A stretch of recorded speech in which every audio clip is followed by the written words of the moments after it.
নড়াইলের জলাবদ্ধতার আরও খবর জানাতে সেখান থেকে যুক্ত হচ্ছেন প্রতিনিধি শুভ সরকার। শুভ, আপনি নিশ্চয়ই আমাকে শুনতে পাচ্ছেন।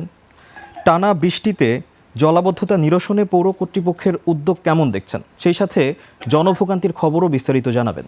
ইমরানকে ধন্যবাদ। আপনি আসলে যেমনটি বলছিলেন যে কয়েকদিনের টানা বৃষ্টিতে কিন্তু নড়াইল পৌরসভার বিভিন্ন এলাকা যেরকম কুড়িগ্রাম, ভোগাখালী, দুর্গাপুর সহ পৌরসভার বিভিন্ন এলাকায় কিন্তু পানি জমেছে। ইতিমধ্যে অনেক সড়কের উপরে কিন্তু আমরা পানি উঠতে দেখেছি। অনেকের বসত বাড়িতে হাঁটু পর্যন্ত পানি ঢুকে পড়েছে বলে আমরা দেখেছি।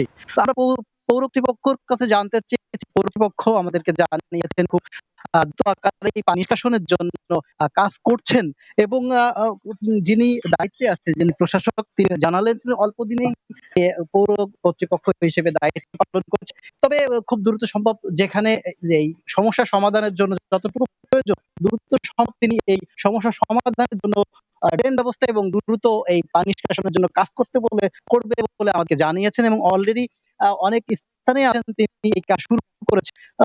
আমি এখন দাঁড়িয়েছি নড়াইলের ভখালী যে জায়গা আছে, এখানে পাশেই স্কুল মাঠ। তো রাস্তার পরেই অল্প বৃষ্টিতে কিন্তু এখানে পানি জমে যায়। এখানে এই রাস্তা দিয়েই এই স্কুলে আসে কোমলমতি শিশুরা। অনেকেই স্কুলে আসতে যেয়েই এই পানিতে পড়ে ভিজে আবার ফিরে যেতে হয় বাড়িতে।